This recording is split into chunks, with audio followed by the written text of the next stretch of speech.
প্রতিমন্ত্রী, যশোরবাসীর প্রাণের স্পন্দন, যার নেতৃত্বে বিগত 17টি বছর আমরা যশোরের আন্দোলন সংগ্রামে ছিলাম, আমাদের সেই নেতা অনিন্দ ইসলাম অমিত সহ যশোর জেলা বিএনপির সংগ্রামী সভাপতি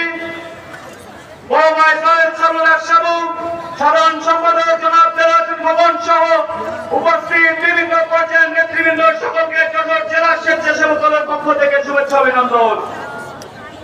সংগ্রামী ভাইরা, আপনারা জানেন বিগত 17টি বছর কিভাবে আমরা পার করেছি, কত মা বোনের কোল খালি হয়েছে।